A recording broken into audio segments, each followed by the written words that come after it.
জীবন কখনো মানুষকে এমন বাস্তবতার মুখোমুখি দাঁড় করায় যেখানে থামার সুযোগ নেই, লড়াই করতেই হয়। তাসলিমা বেগম তেমনই এক সংগ্রামী নারী, যার জীবন সন্ধ্যা নদীর স্রোতের মতোই অবিরাম ও কঠিন।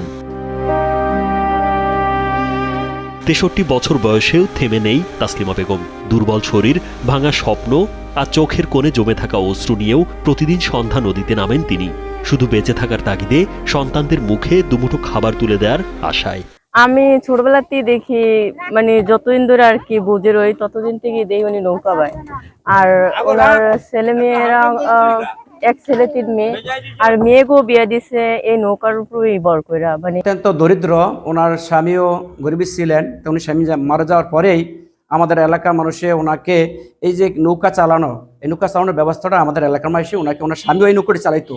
তাহলে অন্য মানুষের না দিয়ে আমরা কি করলাম, সবাই যৌথভাবে ওনাকে এই দায়িত্বটা দিলাম। প্রায় 2 দশক আগে পরিবারের একমাত্র উপার্জনক্ষম ব্যক্তি ছিলেন তার স্বামী। এই সন্ধ্যা নদীতে নৌকা চালিয়ে কোনো মতে চলত সংসার। হঠাৎ অসুস্থ হয়ে স্বামীর মৃত্যুতে ভেঙে পড়ে পুরো পরিবার। রেখে যান 3 মেয়ে ও 1 ছেলেকে, যাদের ভবিষ্যৎ তখন অনিশ্চয়তার অন্ধকারে ঢেকে যায়।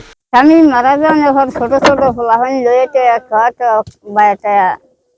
খাইছি। আল্লাহ যে বাজে যেসব আল্লাহ রাখছে সেই বাজে চাই খাওয়াই বই। স্বামীর মৃত্যুর পর থেমে যাননি তাসলিমা বেগম। সংসারের হাল ধরতে তিনি নিজেই নেমে পড়েন সেই নদীতে। নৌকা চালিয়েই বছরের পর বছর যাত্রী পারাপার করে জুগিয়েছেন পরিবারের দৈনন্দিন খাবার। 100 টাকা হয়, আবার 50 টাকা হয়, আবার অনুষ্ঠান আইছে 200 টাকা হয়।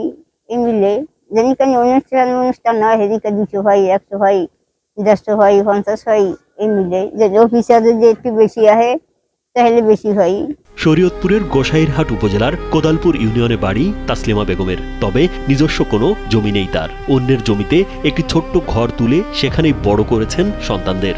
দারিদ্র আর সংগ্রাম যেন তার জীবনের নিত্যসঙ্গী। 30 বছরে খাওয়া এক লোক, খুবই ভালো লোক, নিরোহা লোক। হ্যাঁ, একটা ছেলে, এই ছেলেরও আর পঙ্গু, একদম অসহায় মানুষ। আপনারা যদি সরকার কোনো একটা সাহায্য সহানুভূতি আর একটা ভালো ধরনের করতো তাইলে আমার জন্য ভালো হতো, এর জন্য ভালো হতো, আমরাও সবাই এটা চাই আর কি। 3 বছর আগে এক ভয়াবহ লঞ্চ দুর্ঘটনায় গুরুতর আহত হন তার একমাত্র ছেলে। দুর্ঘটনায় বিচ্ছিন্ন হয়ে যায় তার ডান পা।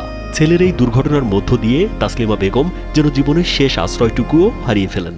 এর মহিলার স্বামী মারা যাওয়ার পরে মহিলা কি আরো ছোট ছোট বাচ্চা দিয়ে মারা গেছে। অনেক মহিলা নৌকা খাইতে আছে। অনেক মহিলার একটা বাচ্চা ছিল, সে ভঙ্গু হয়ে গেছে। মায়া 3 জন আসলে, মেয়ে 3 জন বিয়ে শাদী দিয়েছে খুব কষ্ট করিয়া। 2 বছর আগে সরকারি ভাতার আওতায় এলেও প্রায় 1 বছর ধরে কোনো সুস্পষ্ট কারণ ছাড়াই বন্ধ রয়েছে সেই সহায়তা। এতে তার জীবন সংগ্রাম আরো কঠিন হয়ে উঠেছে। এটার উপরে ওনার জীবনযাপন হয় আর কি। ওই বছরে এই জায়গাতে ধান আর মরিচ দেয়, এভাবে চলতে খুব কষ্ট হয় আর কি। ওনার ছেলে আছে, ছেলের পাও কাটা গেছে অ্যাক্সিডেন্টে।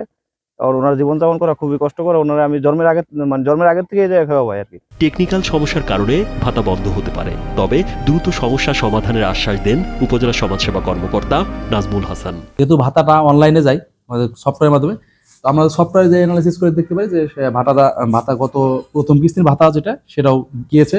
এখন ভাতাটা কি কারণে পাইনি সেটা যদি আমরা ওনার মোবাইলটা আমরা দেখে আমরা বিস্তারিত বলতে পারবো। মানবিক সহায়তা ও সরকারি নজর পেলে হয়তো একটু সহজ হতে পারে এই সংগ্রামী নারীর জীবন, এমনটাই আশা স্থানীয়দের। রাজীব বিশ্বাস, কালবেলা।